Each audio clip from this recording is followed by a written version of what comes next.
Hello friends, welcome to my YouTube channel stock market and investor.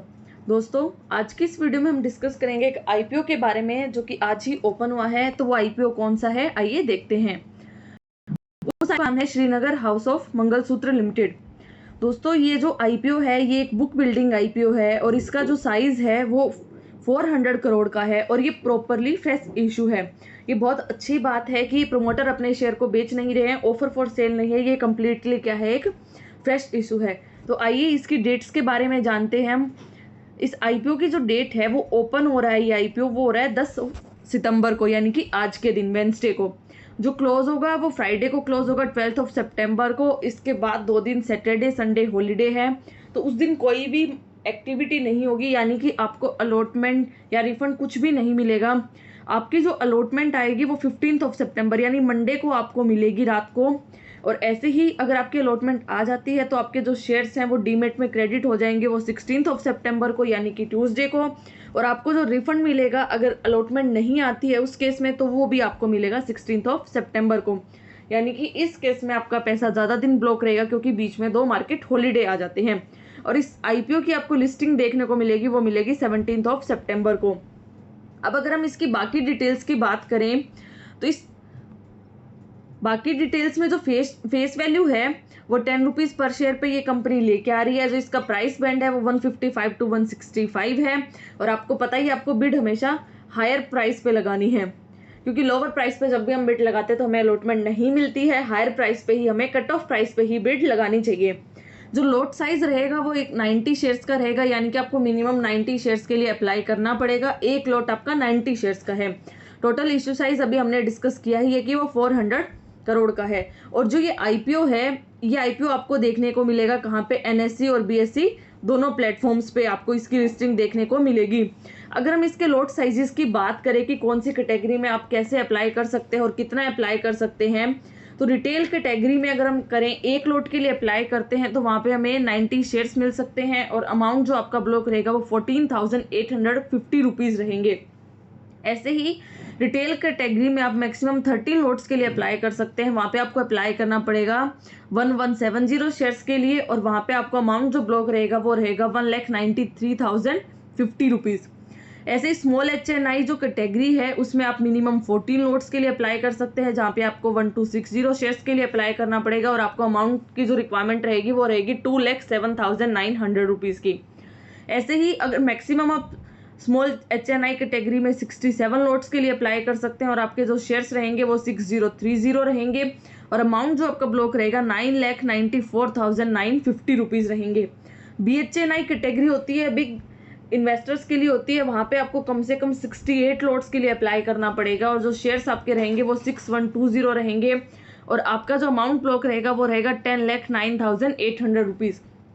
दोस्तों, अगर आप इन categories में अप्लाई करते हैं, जैसे कि रिटेल में आप चाहे एक लॉट के लिए अप्लाई करें चाहे 13 लॉट्स के लिए अप्लाई करें, आपको जो शेयर्स मिलेंगे वो एक लॉट के ही मिलेंगे, क्योंकि जब भी ओवर सब्सक्रिप्शन जाती है तो वहाँ पे रिटेल कैटेगरी में एक लॉट ही मिलता है। ऐसे ही एसएचएनआई कैटेगरी में चाहे आप 14 लॉट्स के लिए अप्लाई करें चाहे आप 67 लॉट्स के लिए अप्लाई करेंगे, आपको मिलेंगे कितने, 14 लॉट्स ही मिलेंगे।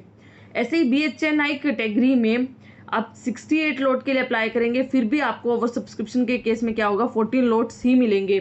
फिर भी लोग स्मॉल एचएनआई की जगह बीएचएनआई कैटेगरी में अप्लाई करते हैं, क्योंकि यहाँ पे आपको अलॉटमेंट मिलने के चांस ज़्यादा होते हैं, क्योंकि यहाँ पे सब्सक्रिप्शन क्या है, कम जाता है एज कम्पेयर टू एसएचएनआई कैटेगरी में। तो इसलिए दोस्तों, रिटेल में आप एक लॉट के लिए अप्लाई करें, एसएचएनआई में 14 लॉट्स के लिए अप्लाई करें और बीएचएनआई में अगर आप कर रहे हैं तो वहाँ पे आपको सब्सक्रिप्शन मिलने के चांसेस क्या रहेंगे, ज़्यादा रहेंगे। ऐसे ही अगर ये कंपनी की अगर हम बात करें कि ये कंपनी क्या है, कब इनकॉर्पोरेट हुई और ये क्या काम करती है, तो इस कंपनी को अगर हम देखें तो ये कंपनी बेसिकली जनवरी 2009 में इनकॉर्पोरेट हुई और ये क्या करती है, मैन्युफैक्चर करती है और डिज़ाइन करती है मंगलसूत्र को। इंडिया में जो भी मंगलसूत्र की रिक्वायरमेंट रहती है, मैन्युफैक्चर और डिज़ाइन करती है, उससे रिलेटेड ये क्या करती है, काम करती है। तो बेसिकली 18 के और 22 के गोल्ड की यूज़ करती है, उसके लिए डायमंड का भी बनाती है। तो अलग अलग वेराइटी, अलग अलग गोल्ड डायमंड सबके यहाँ पे अवेलेबल है। ये कंपनी बेसिकली यही काम करती है। अगर हम इसके फाइनेंशियल्स की बात करें इस कंपनी के, तो यहाँ पे 3 साल के हमें फाइनेंशियल्स प्रोवाइड किए गए हैं। असेट्स की अगर हम बात करें तो असेट्स में हमें अच्छा जंप देखने को मिला 23 से 24 में, और फिर 24 से 25 में भी अच्छा खासा जंप हमें देखने को मिला है।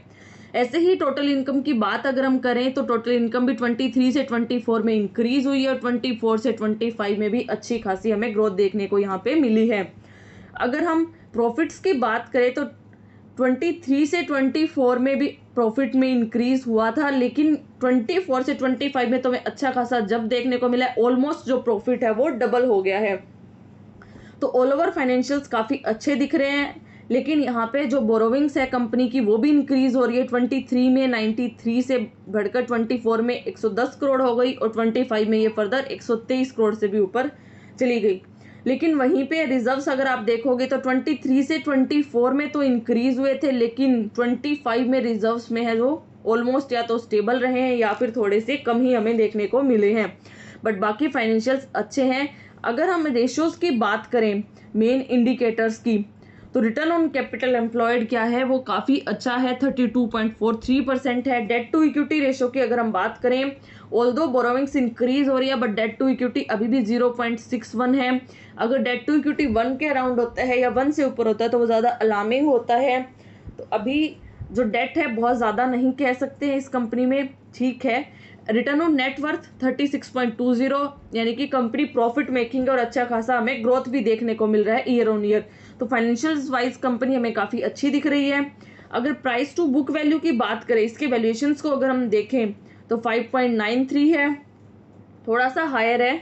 अगर पीई रेशो की बात करें तो 19.47 प्री आईपीओ है, पोस्ट आईपीओ ये आपका हो जाएगा 26.04। अर्निंग पर शेयर अभी 8.47 है, आईपीओ के बाद ही हो जाएगा 6.34। तो company basically price to book value थोड़ी ज़्यादा लग रही है, बट अगर पीई अगर हम देखेंगे तो पी ठीक दिख रहा है। जितना ईपीएस है इस कंपनी का उसके कंपैरिजन में ठीक दिख रहा है। अब इसकी वैल्यूएशंस को हम बाकी इसके पीयर से भी कंपेयर कर सकते हैं। पीयर से अगर हम कंपेयर करते हैं इस कंपनी को वैल्यूएशंस को, तो लेट्स सी ये कैसा रहता है, वैल्यूएशन वाइज महंगा है या सस्ता है। ऐसे श्रीनगर हाउस का जो पीई था पोस्ट आईपीओ वो हमें मिलेगा 26 देखने को।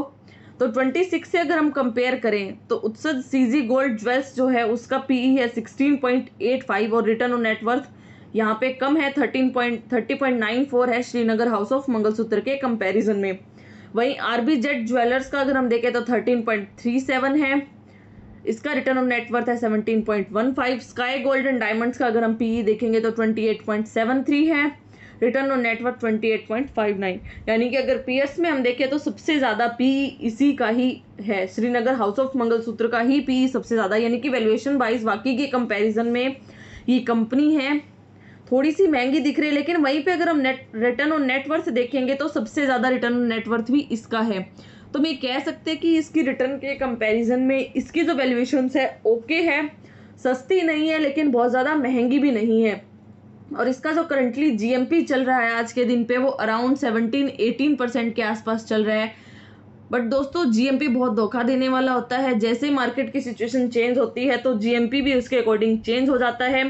तो इसलिए जब भी हम किसी आईपीओ में अप्लाई करते हैं तो अलोन जीएमपी के बेसिस पे नहीं करते, हम उसके फाइनेंशियल्स को स्टडी करते हैं। जैसा इस कंपनी के फाइनेंशियल्स ऑल ओवर हमें अच्छे दिख रहे हैं, तो आप भी इन सारी चीज़ों के बेसिस पे जीएमपी को भी देखो, लेकिन सबसे पहले उस कंपनी के फाइनेंशियल्स को देखें। उसके बेसिस पे ही आप अपना डिसीजन ले कि आप इस आईपीओ में अप्लाई करना चाहते हैं या नहीं करना चाहते हैं। दोस्तों आप मुझे कमेंट करके भी बता सकते हैं कि आपने इस आईपीओ में अप्लाई किया है या नहीं किया। देन हम देखते हैं कि इसमें हमें लिस्टिंग गेन देखने को मिलेगा या लिस्टिंग लॉस मिलेगा।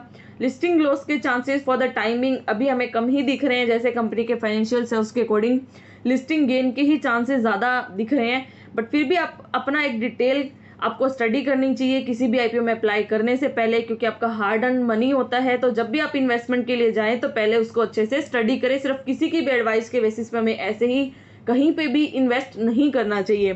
तो अपनी डिटेल स्टडी करें और आप कमेंट करके बताएं कि आपने इस आईपीओ में अप्लाई किया है या नहीं किया, और किया है तो क्या आपको अलॉटमेंट मिली है या नहीं मिली, आप कमेंट करके बता सकते हैं। और आपको ऐसे ही स्टॉक मार्केट से रिलेटेड और कोई इंटरेस्टिंग टॉपिक के बारे में जानना है और कोई वीडियो आप मुझसे चाहते हैं तो वो भी आप मुझे कमेंट करके बता सकते हैं। डेफिनेटली मैं उस टॉपिक पे भी वीडियो बनाऊंगी। Until then thank you and have a good day.